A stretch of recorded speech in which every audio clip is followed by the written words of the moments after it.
Olá, meu nome é Penélope de Carvalho e estamos lendo o livro O Poder da Oração, do autor Joseph Murphy. Capítulo 2.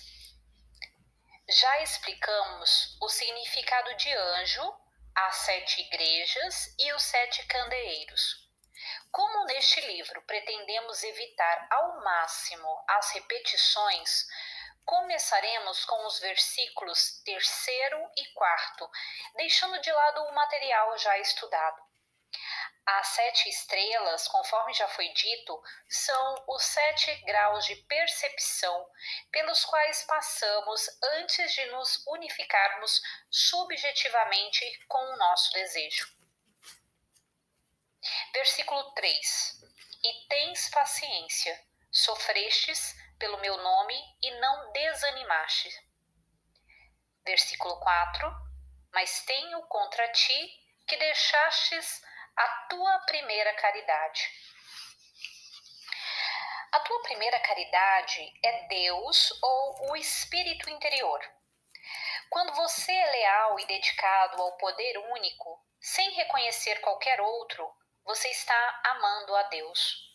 No momento em que você der força ao medo, dúvida ou fenômenos externos, terá deixado a sua primeira caridade e se verá em dificuldades. Isso quer dizer que você se pôs a perambular na periferia da vida, adorando todo tipo de deuses estranhos. Você agora deve voltar para o centro, onde Deus habita em paz e harmonia, e ali se refazer e reabastecer do ponto de vista da verdade.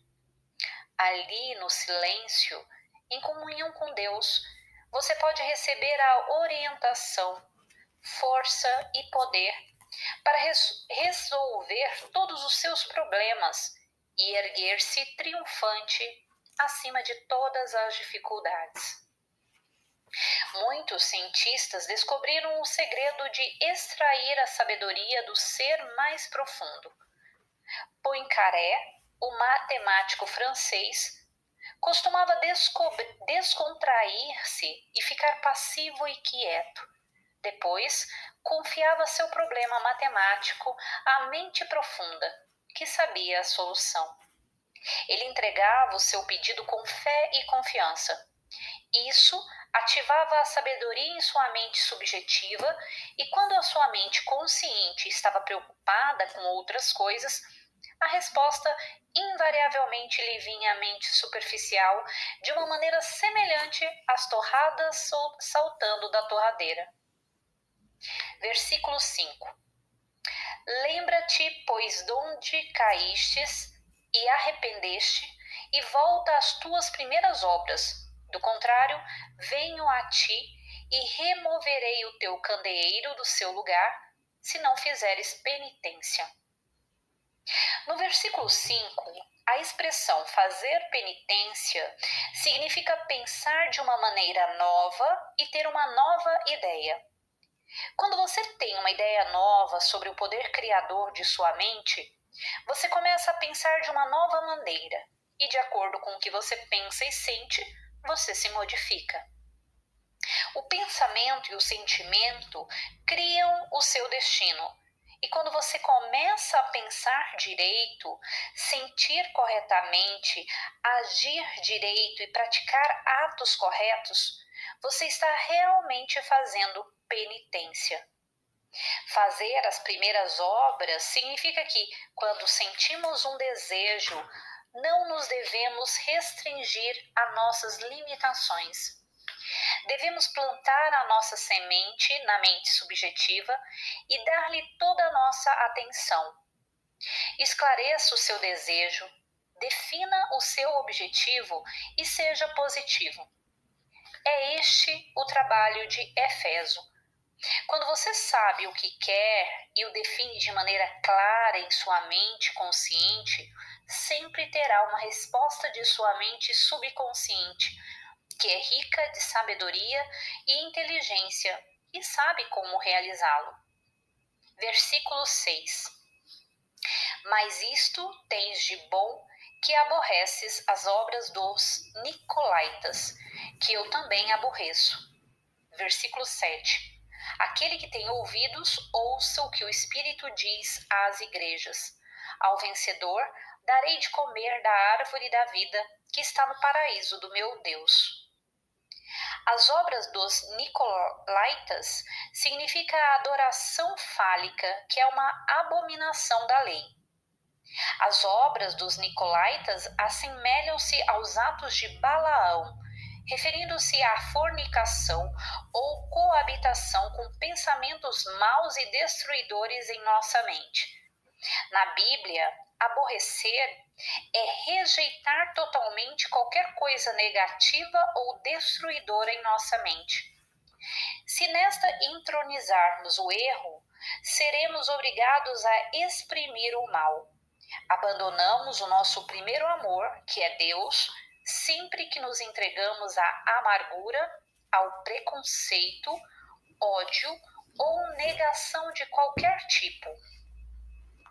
Comemos da árvore da vida, citada no versículo 7, quando meditamos ou nos regalamos mentalmente com algo de elevado, digno ou louvável.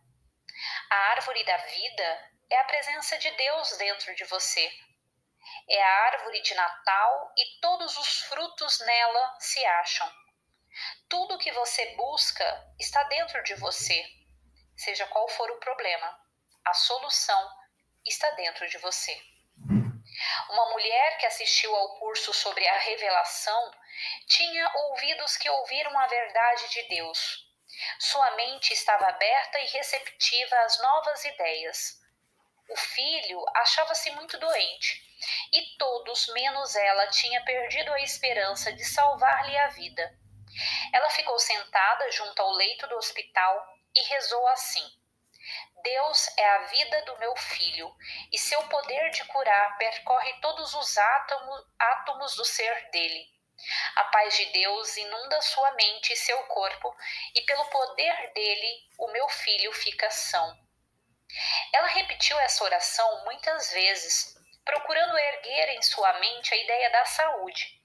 Sabia, intuitiva e instintivamente, que, continuando a rezar, ela alcançaria o ponto de paz interior quanto ao filho. Depois de algumas horas, a criança começou a chorar, pedindo comida. O médico examinou o filho e disse que ele vencera a crise. A mãe pusera em prática a ideia de enviar uma mensagem às 7 igrejas, quer dizer, levantara no consciente sua ideia, passando por 7 graus de percepção ou sentimento, até ser dominada por uma convicção íntima. Passaremos de novo em revista brevemente estes 7 graus. Efeso significa o seu desejo, que compreendemos vir de Deus, lembrando-nos de um vazio em nossa vida. Esmirna significa ouvir. Nós nos disciplinamos de modo que ouvimos ou damos atenção apenas àquilo que nos abençoará ou curará. Ouvimos as boas novas dentro de nós. É o estado fragrante de Pérgamo, onde chegamos ao ponto da decisão definida em nossa mente, pela qual sabemos que a mente profunda reage à nossa resolução positiva e confiança nela. Não há dúvida em nossas mentes. Tiatira é o estado em que sentimos a alegria daquilo que almejamos, quando vemos e sentimos o final feliz. Sardes é onde mentalmente chegamos ao lugar de repouso e convicção. Filadélfia é onde amamos a nossa convicção e aderimos a ela fielmente. Laodiceia é o isolamento em que repousamos em Deus. Verificou-se a impregnação do subconsciente e dentro em pouco estará manifesta a resposta à nossa oração. Esses são estágios pelos quais passamos mentalmente, quer nossa oração seja atendida em 1 minuto, 1 hora, 1 mês ou 1 ano. Versículo 8. E ao anjo da igreja de Esmirna escreve: Isto diz o primeiro e o último que foi morto e que está vivo. Versículo 9. Conheço a tua tribulação e a tua pobreza, mas és rico e és caluniado por aqueles que se dizem judeus e não o são. Antes, são uma sinagoga de Satanás. Um judeu é uma pessoa cujo intelecto é iluminado pela sabedoria de Deus. Ele conhece a lei da vida e a segue.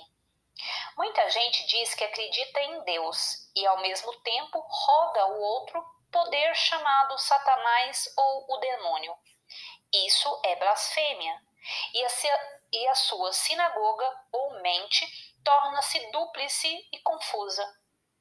Dizer: acredito que Deus é amor e a fonte de todas as bênçãos e a causa suprema, e ao mesmo tempo ficar zangado e ressentido com os outros, culpando-os por sua perda ou problema, é pactuar com crenças perversas e falsas em sua mente. Satanás significa um mentiroso à espreita, um adversário, uma crença falsa, alguém odiento, opositor ou contraditor. Qualquer ideia que você cultive em sua mente e que se opõe à verdade sobre Deus é Satanás. O menosprezo próprio e a autocondenação admitem o acusador, que é um pensamento destruidor em sua mente, admitido ali por você e cultivado em seu reino mental. Não há lei alguma que determine que você tem de entreter um bandido, assassino, assaltante ou intruso em sua mente. Esses pensamentos negativos lhe roubarão a paz, harmonia, saúde, vitalidade e entusiasmo e o deixarão esgotado mental e fisicamente.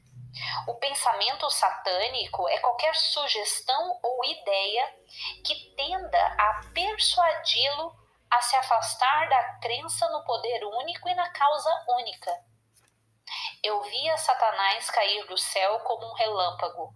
Lucas, capítulo 10, versículo 18. O céu é a sua mente em paz, relativamente. Quando você permite que os pensamentos de medo, ódio, inveja, etc., penetrem em sua mente, aí temos Satanás e a guerra no céu. Quando você afirma a verdade do ser, o pensamento errôneo se afasta. Isto é, Satanás cai do céu como um relâmpago. No final, todo o mal se destrói. A salvação é dos judeus. Isto é, a solução ou a resposta à oração vem ao homem que percebe conscientemente o Deus interior e sua receptividade. Ele é o tipo do homem que sabe que aquilo que conscientemente deseja ser, fazer ou ter, terá uma resposta da mente profunda, cheia de sabedoria, poder e inteligência. A sinagoga de Satanás representa o acúmulo ou agregado de pensamentos negativos na mente. A congregação representa pensamentos, sentimentos, opiniões e crenças. Se um homem diz que é judeu e provoca o sofrimento, dor, doença e carência, na linguagem bíblica, ele não é um judeu, e sim pertence à sinagoga de Satanás, que é uma crença falsa sobre Deus, a vida, o universo e todas as coisas boas. Ele acredita na desgraça e não na fortuna. Não seremos judeus se não demonstrarmos harmonia, saúde, paz, alegria e magnanimidade. Há pessoas que declaram: acredito que Deus pode fazer todas as coisas. E depois dizem: meu filho não tem salvação, vai morrer. Na verdade, estão dizendo que a inteligência criadora que fez o corpo não é capaz de curá-lo, desse modo negando a presença e o poder de Deus. Versículo 10. Não temais nada do que terás que sofrer. Eis que o demônio fará meter na prisão alguns de vós, a fim de ser desprovados, e tereis tribulação durante 10 dias. fiel até a morte, e eu te darei a coroa da vida. Versículo 11. Aquele que tem ouvidos, ouça o que o Espírito diz às igrejas. O que sair vencedor ficará ileso da segunda morte.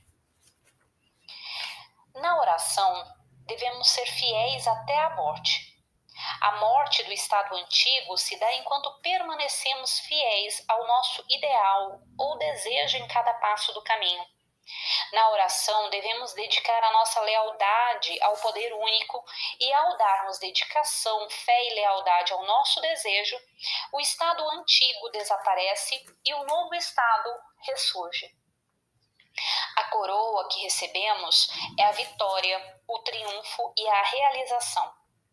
Nós nos tornamos vitoriosos sobre os problemas se nos mantivermos fiéis à nossa visão ou meta, sabendo em nossos corações que, por mais negro que seja o túnel, sairemos para a luz. O significado do versículo 11 pode ser explicado da seguinte maneira: a primeira morte é a vida ou Deus universal, assumindo a forma da criança que nasce neste mundo. É o intangível assumindo uma forma ou a vida, tornando-se manifesta. A primeira ressurreição se dá quando despertamos para a compreensão de que o nosso consciente ou percepção é Deus. Aprendemos a ressuscitar a sabedoria, inteligência e poder de Deus dentro de nós. Transformamos as nossas vidas e ambiente enquanto aprendemos que todo conceito que entretemos e a que damos atenção em nossa mente, estamos criando. Em outras palavras, aprendemos a lei da mente criadora. Depois vem a manifestação de nossas esperanças, desejos e aspirações. A segunda morte se dá quando começamos a perder as nossas limitações e a morrer para o medo, a ignorância, a superstição e erros de todos os tipos, desse modo fazendo ressurgir a fé, o amor, a alegria, a felicidade e a confiança num princípio eterno que nunca muda. Os 10 dias mencionados no versículo 10 significam o tempo que levamos para chegar a um acordo entre as nossas mentes consciente e subconsciente. No número 10, o 1 representa o elemento masculino, ou nossa ideia, ou desejo, e o 0 representa o ventre, ou a qualidade feminina em todos nós, a natureza sentimental ou emocional. Quando impregnamos de emoção a ideia, dá-se a criação. O masculino e o feminino se fundem num só, e Deus aí penetra. Isto é, o poder criador de Deus torna-se manifesto nessa união, e aparece o resultado que é a resposta à nossa oração. Se 2 de vós se unirem entre si sobre a terra e pedir qualquer coisa, esta lhe será concedida por meu Pai que está nos céus. Mateus, capítulo 18, versículo 19. Versículo 12. E ao anjo da igreja de Pérgamo escreve: isto diz aquela que tem a espada afiada de 2 gumes. Versículo 13. Sei onde habitas, onde Satanás tem o trono, e que conservas o meu nome e não negastes a minha fé, mesmo naqueles dias em que Antipas, minha fiel testemunha, foi martirizado entre vós, onde Satanás habita. A espada afiada significa que uma espada corta, o que quer dizer que nós nos separamos de nossos antigos conceitos de limitação e chegamos ao lugar de decisão em nossa mente, onde a verdade prevalece em toda a sua glória primitiva. Martirizamos Antipas, que significa a segunda visão ou intuição, quando nos tornamos negativos e resistimos ao mal. Não resistais ao mal. Mateus capítulo 5, versículo 39. Não precisamos de resistir ao mal ou Satanás, já que ele não tem poder por si. Permanecendo positivos às verdades de Deus, todo o erro se afastará de nossa vida. A atitude mental de resistência conduz ao martírio da sabedoria interior. Falando simbolicamente, pois a sabedoria do ser subjetivo não sobe à tona da mente superficial, quando esta se acha perturbada e confusa. Versículo 17. Aquele que tem ouvidos, ouça o que o Espírito diz às igrejas. Eu darei ao vencedor o maná escondido, e dar-lhe-ei uma pedrinha branca e um novo nome escrito na pedrinha, o qual ninguém conhece, senão quem o recebe. A palavra maná é um símbolo da bondade e verdade que alimenta a alma. Há uma sabedoria espiritual que surge das profundezas subjetivas dentro daqueles que sinceramente a buscam e que rega e refresca a mente e dá doçura à boca. Maná é o derramamento da sabedoria divina que enche a alma de alegria. Maná é o pão da paz, alegria, amor, fé e confiança em Deus. É o pão bendito de Deus, de que participamos quando meditamos na verdade de Deus. A pedrinha branca é a mente purificada ou limpa, que se segue ao nosso banquete em Deus e suas qualidades abençoadas. Escrevemos um novo nome ou natureza porque estamos completamente convencidos da bondade e amor de Deus. Ao nos entregarmos a um grande banquete psicológico de paz e felicidade, fazemos uma impressão profunda que fica gravada indelevelmente no consciente e toda a nossa natureza se transforma. O homem torna-se aquilo que ele contempla. Sabendo disto, qualquer pessoa pode escrever o que quiser em sua mente subconsciente, pois aquilo que sentirmos ser verdade se realizará. Ninguém poderá jamais tirar-lhe essa experiência íntima, porque você provou de Deus e o achou bom. Ninguém lhe pode dar essa experiência. Você terá de recebê-la você mesmo. Versículo 20. Porém, tenho alguma coisa contra ti, porque permites a Jezabel, que se diz profetiza, ensinar e seduzir os meus servos para fornicarem e comerem das coisas sacrificadas aos ídolos. Os nossos estados de espírito, sentimentos e crenças profetizam ou determinam aquilo que está para vir. O homem, com a convicção do amor de Deus em seu coração, profetiza o bem somente, porque sabe que sua fé em Deus e em todas as coisas é sua fortuna. O estado de espírito ou atitude mental do homem é uma profecia daquilo que está para vir. Quando o homem permite que os seus 5 sentidos se desgovernem mental e emocionalmente, se une ou coabita com o mal em sua mente. Está fornicando na linguagem bíblica. Esta é a razão da referência a ser seduzido pela profetisa Jezabel.